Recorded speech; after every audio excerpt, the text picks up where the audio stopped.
CHAP tales. Don't you wanna hear some CHAP tales?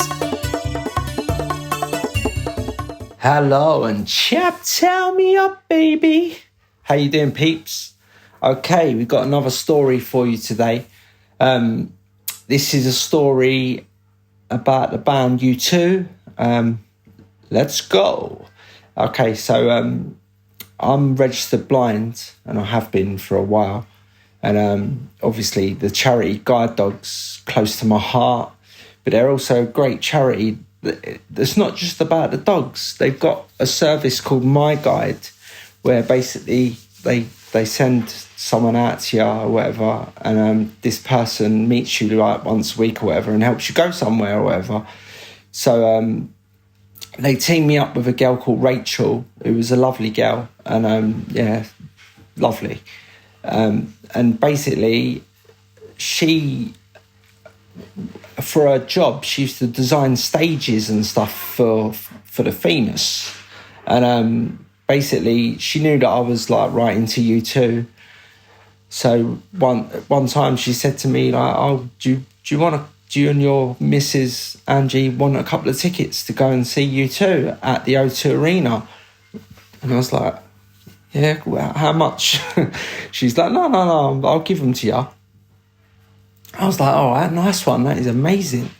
So went to the O2 and that, went in, and then realised that not only is she like giving us tickets to see U2, which is amazing, we get to be like backstage, and we get to stand like this section that we was watching the band from, like it's just all like all sort of famous people or whatever, I don't know. But it was funny actually, because when we got in there and we got to our it was actually standing, but it was like this bit near the stage, the side of the stage, like, and we got there like, and we got a drink and that. We're standing by the thing waiting like for the place to fill up and that, and looked over, and Noel Gallagher and his wife Sarah, and I think they might have had one of their sons with them, I'm not sure, or Noel's daughter maybe, I don't know.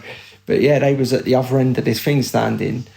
I never went and tried to say hello to him or whatever, you know what I mean? Like, that's all he needs is a blind man trying to say hello and bumping into him. And so I just sort of like savoured the standing close to him, if you like.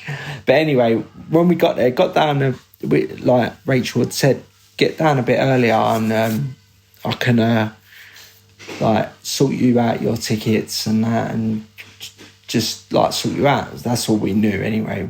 So we got down early, and when we got in there, Rachel's come over, said hello to us and that, and basically said, "Oh, we've organised for you to have this like backstage tour as well for you and Angie." And like there was a few other people on this tour, I don't know, about 8 people in total. So we went on the tour, like, and it was amazing. We got to just go in. There was no one in the venue basically, so we was walking around like where the crowd stand and looking around, and it's the empty O2 is just amazing. And then we went backstage and we was like all that, and then we got to meet the Edge's guitar tech, some American fella called Dallas Shoes. He's a lovely geezer. I mean it. He's a top fella.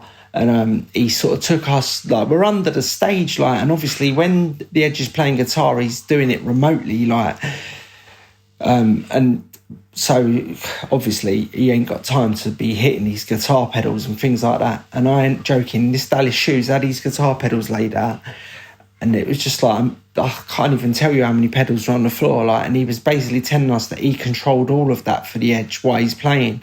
And then there's like this long corridor that goes down, and it's basically underneath the stage, and all of the Edge's guitars that he was using for that gig, I don't know, there was like maybe 12, 13 guitars, and they're only playing sort of 16 songs or whatever. And at the end of this corridor, there was like this little lift with a guitar stand on it.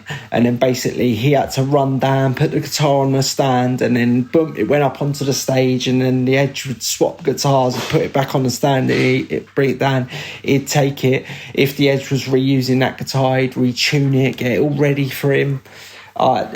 Just like unbelievable. What can I say? The fellow was a geezer. It was like, he to me, that is definitely, like, he's definitely a member of U2. He's like the 5th member. And so after we were chatting to him for a little while, he gave me a plectrum, like with I can't remember what was on it, U2 and all that, like some special plectrum that the Edge uses or whatever. But it was like nice for him to do that. And then we went out onto the stage. And basically I'm standing there and I was thinking about all the venues that I've played in, and then looking at the O2, and I was thinking, I just want this so much. I want it so much. And their stage was amazing. It went out all down the middle of the O2 and then back up, like, so you had clumps of people standing either side of it and sitting either side of it, and there was this big screen that went down the middle of the stage that obviously Rachel's company had designed. It's just unbelievable. And like, we're on this stage and that, and it was funny because I sat at the took a couple of pics of me, and then I don't know, you can't help it, can you? You're sitting at a drum kit, so I got the old fingers out and I'll give the old snare drum a couple of taps, and the drum tech come running over. He's like, don't touch the drums. I was like, oh, sorry, mate. And he's like, that's all right, just don't touch them. I was like, sweet. So that was just unbelievable. And then we like went back to where we was going to stand and watch the gig, and then got some drinks in and that. And then the O2 filled up, and then we watched this.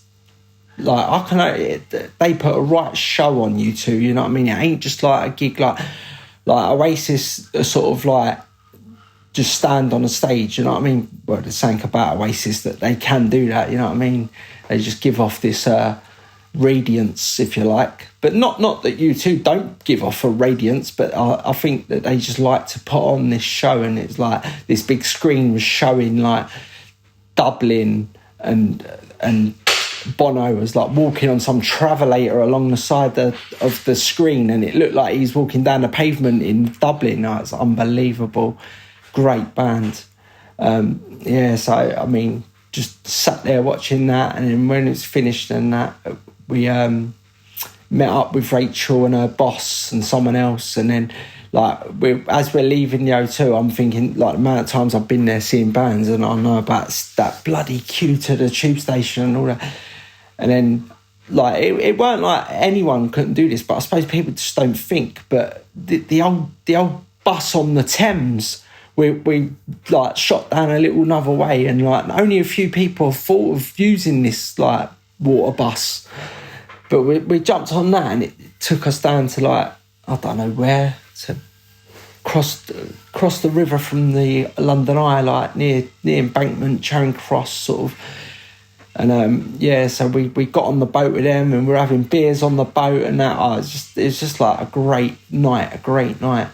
And then we went from there to the tube station, and obviously split up from Rachel and her boss and that, and me and Angie went home. But I'm so grateful to Rachel for that. That was unbelievable for you to do that for me and Angie. You know what I mean? We're proper grateful to you for that, Rachel. It's funny because she's from like Peckham, South London, and she was like working in King's Cross, living up this way, and then she had to move home to Peckham, like, and it was a bit far to come and take me on days out, or just come to the gym with me. She actually used to come swimming with me, and like, you know, like you think you can swim, and then you get in a pool with someone that's like, she swum the channel and all that, like, but you get in a pool with someone who properly can swim, and they're like, you're not doing it right. I'm like, okay, show me. But unbelievable. That was a night to remember. If there's ever a night to remember, that was a night to remember. And a big, massive thank you to Rachel for that, from me and from Angie. Amazing. All right, so that's the end of this chapter. Hope you enjoyed it, and I will speak to you soon. Mwah. Chap tales. Don't you wanna hear some chap tales?